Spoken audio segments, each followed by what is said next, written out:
राजगढ़ गांव के ठाकुर साहब का बेटा आज पूरे 4 साल बाद अपनी पत्नी और बच्चे के साथ गांव लौटा। उफ, यहाँ कितनी धूल और गर्मी है। निधि प्लीज कुछ दिन मैनेज कर लो ना। स्टेशन से एक महंगी कार उनको ठाकुर साहब के घर ले जाती है। आ गया मेरा शेर, कितना बड़ा हो गया है मेरा राजा बेटा। नमस्ते पापा जी। नमस्ते चाचा जी। चाचा जी। जीते रहो बच्चों, अंदर जाकर थोड़ा आराम कर लो, शाम को चाय पर मिलते हैं। वे दोनों अंदर चले गए। सभी लोग चाय पीते हुए बात करते हैं। पापा, आपने अपना सिर क्यों उड़ा दिया? हर साल इस गांव में एक मुंडन कार्यक्रम चलता है, सभी गांव वाले अपना मुंडन करवाते हैं। इसकी कोई खास वजह है क्या? एक परंपरा है गांव की, और इस परंपरा के लिए हम बिट्टू का भी मुंडन करवाएंगे। निधि ये बात सुनकर गुस्सा होकर अंदर चली जाती है। और कुछ देर बाद, नीलेश ये क्या है यार, कितने अच्छे बाल हैं बिट्टू के, मैं इसका मुंडन नहीं होने दूंगी। तुम गुस्सा मत हो, मैं कुछ सोचता हूँ। कुछ भी करो, बस एक बात समझ लो, बिट्टू का मुंडन नहीं होगा बस। ठीक है, तुम ज्यादा परेशान मत हो, मैं करता हूँ कुछ, ठीक है? नीलेश घर से बाहर निकल जाता है और अपने बचपन के दोस्तों से मिलने के लिए जाता है। और प्रीतम कैसा है, क्या हाल चाल? यार बढ़िया, तू बता। तो मेरा भी सब बढ़िया है। कुछ देर गप्पे लड़ाने के बाद, यार एक बात बता, यहाँ कुछ लोगों ने अपने सिर को ढक कर क्यों रखा हुआ है? यार क्या बताओ, अजीब ही घटनाएं हो रही है। एक बरगद का पेड़ है, उसके पास जो भी आदमी गुजरता है आधा गंजा हो जाता है। तो इसीलिए मेरे पिता मुंडन की बात कर रहे हैं। इस समस्या का लेकिन हल तो ढूंढना होगा। गांव के बाहर एक बाबा रहते हैं, शायद वो कुछ समाधान कर सके। नीलेश उन बाबा की खोज में निकल पड़ता है। कुछ दूर चलने के बाद सामने एक पेड़ के नीचे एक बाबा बैठे हुए दिखाई देते हैं। नमस्ते बाबा। कौन हो तुम, किस लिए आए हो? नीलेश बाबा को बरगद के पेड़ की रहस्यमयी घटनाओं के बारे में बताता है। यह बरगद का पेड़ शापित है, इसमें भूत का वास है। ये कैसे संभव है? लोग तो इसकी पूजा करते थे। ये संभव है क्योंकि भगवान कभी किसी को परेशान नहीं करते। ये काम भूत का है। काफी समय पहले गांव में ही एक आदमी ने इस पेड़ से लटक कर हत्या कर ली थी, और उसी दिन से ये पेड़ शापित हो गया। पास ही बैठे ताश खेल रहे लोग ये बात सुनकर हंसने लगे। उनमें से एक बोला, बाबा कहाँ इस बाबा की बातों में पड़े हो, ये तो कुछ भी बकता है। अपनी समस्या सुलझानी है तो तांत्रिक कप्पाला के पास जाओ। नीलेश उन सभी की बात मानकर तांत्रिक की खोज में निकल पड़ा। आधी रात का समय और घना जंगल, बहुत ही भयानक माहौल। लेकिन नीलेश बढ़ता गया। तभी अचानक, अरे ये मेरे पैरों को किसने जकड़ लिया? नीलेश कुछ समझ पाता, उसके पहले ही उसके पैरों को किसी मजबूत चीज ने जकड़ लिया था और अपनी ओर खींचने लगी।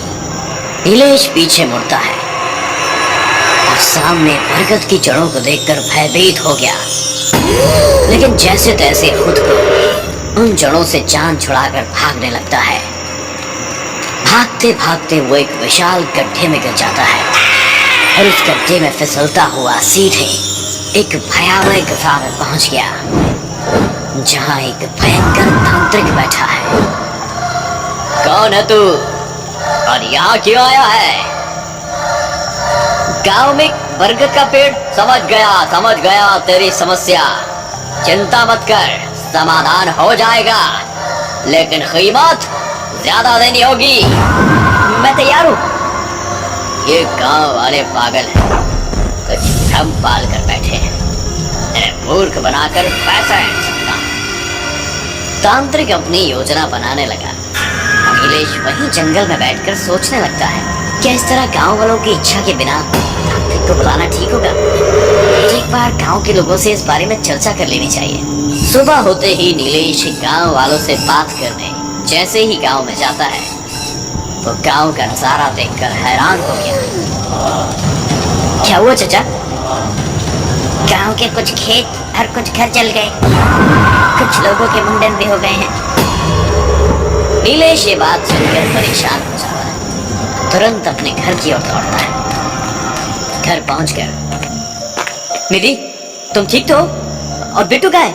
यही बाहर खेल रहा होगा। क्यों, क्या हुआ? बिट्टू को ढूंढो और घर में ही रहना, बाहर खतरा है। लेकिन हुआ क्या और तुम इतने परेशान क्यों हो? नीलेश निधि को पूरी घटना बता देता है। ये क्या हो गया नीलेश? अब ये सब कैसे सुलझेगा? मैं कुछ कोशिश करूंगा, तुम बिट्टू को ढूंढो जल्दी। निधि अपने बच्चे को ढूंढने में लग गई और दूसरी तरफ नीलेश बाबा को बुलाने के लिए दौड़ पड़ा। बाबा, हमारे गांव को बचा लो। ये मुसीबत तुमने खड़ी की है, तुम्हें उस तांत्रिक के पास नहीं जाना चाहिए था। अब तुम्हारी गलती का हर्जाना सारे गांव को भुगतना पड़ेगा। बाबा, मुझे अपनी गलती का एहसास है, आप कुछ भी करके हमारे गांव को बचा लीजिए ना बाबा। नीलेश बाबा को गांव में लेकर पहुंचता है, लेकिन तब तक वो तांत्रिक अपना पूरा पाखंड फैलाकर बरगद के पेड़ पर कुछ तंत्र साधना करने में लग गया था। तुझे बाहर आना ही होगा, वरना मैं तुझे भस्म कर दूंगा। कबाला, ये सब मत करो, तुम अपनी जान खतरे में डाल रहे हो। कबाला को मार सके ऐसा भूत पैदा नहीं हुआ। एक जोरदार धमाके के साथ पेड़ से भूत प्रकट हो जाता है। गांव वाले सहम गए। तूने यहाँ आकर अच्छा नहीं किया, और तूने मेरे सामने आकर अच्छा नहीं किया। मुझे मारने के लिए इसे लाए हो, ये तो गया। भूत और तांत्रिक के बीच घमासान लड़ाई शुरू हो गई। तांत्रिक अपने मंत्र और तंत्र फूंक रहा था और भूत भी अपनी शक्तियों से तांत्रिक पर वार कर रहा था। कुछ ही देर में भूत की एक शक्ति तांत्रिक के सीने में लगी और वो जमीन पर गिर पड़ा। भूत ने तांत्रिक को पकड़कर आधा कंचा कर दिया। नीलेश, तू लेकर आया था ना इस तांत्रिक को, देख क्या हासिल हुआ इसका। तुझे इस गलती की सजा मिलेगी। ये कहकर भूत बिट्टू को प्रकट करता है। बिट्टू पेड़ से लटका हुआ रो रहा था। अब इस बच्चे को मैं अपना गुलाम बनाकर रखूंगा। नहीं नहीं, मेरे बच्चे को छोड़ दो, जो भी सजा देनी है मुझे दो। लेकिन भूत बिट्टू को छोड़ने के लिए तैयार नहीं होता। किशन, मैं जानता हूं तुम्हें। गांव के सभी लोग ये सुनकर अचंभित रह जाते हैं। बाबा, ये किशन कौन है? यही है किशन, बेचारा पास ही के गांव का किसान था। एक रात फसल बेचकर इस गांव से गुजरता था, तभी कुछ लुटेरों ने इसका सारा धन लूट लिया। मैं ये बात सालों से चीख चीख कर कह रहा हूं, लेकिन ये गांव वाले मुझे पागल समझते रहे। ये कहानी सुनकर पूरा गांव शांत था, सबके सिर झुक गए। अब भूत भी भावुक होकर कहने लगा, उन लुटेरों ने मेरा सिर मोड़ दिया और चाकू से कई बार किए। रात के अंधेरे में उन लुटेरों को पहचान नहीं पाया। इस गांव के लोगों ने मेरी एक ना सुनी और मुझे घायल और भूखा प्यासा मरने के लिए छोड़ दिया। मैं यही पेड़ के नीचे तड़प तड़प कर मर गया। सारा गांव उदास था, अपने किए पर पछतावा कर रहा था। लेकिन मेरी आत्मा भटक गई और मैं भूत बन गया। उसी दिन से मैंने कसम खाई कि लुटेरों को तो मैं नहीं पहचान पाया, लेकिन किसी गांव वाले को चैन से नहीं रहने दूंगा। तभी से बरगद के पेड़ के पास से गुजरने वाले हर गांव का आधा मुंडन कर दिया करता। ये बात सुनकर सभी चौंक गए। लेकिन हमारे ही क्यों? क्योंकि तूने उस तांत्रिक को बुलाकर बहुत बड़ी गलती की है। अब तेरे बेटे को तुझसे छीन कर तुझे सजा दूंगा। तभी ठाकुर वहां आ गया और बोला, मेरे पोते को छोड़ दो, मैं अपने किए पर शर्मिंदा हूँ। लेकिन गलती तो मेरी थी पापा, आप क्यों माफी मांग रहे हो? बेटा मैं पापी हूँ, वो लुटेरा मैं ही हूँ। मैंने ही अपने साथियों के साथ उस रात किशन को लूटा था। सभी गांव वाले ये बात सुनकर एकदम दंग रह गए। लेकिन मुझे अब उस पाप का एहसास हो चुका है बेटा।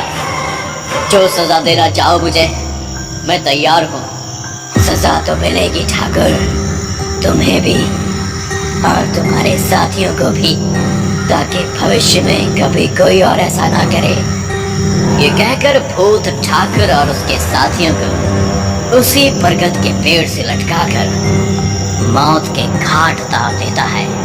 और अब मेरा बदला पूरा हुआ और मुझे मुक्ति मिल गई है। अब मैं कभी किसी को परेशान नहीं करूंगा।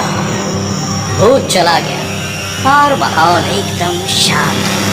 नीलेश और निधि शहर वापस लौट गए।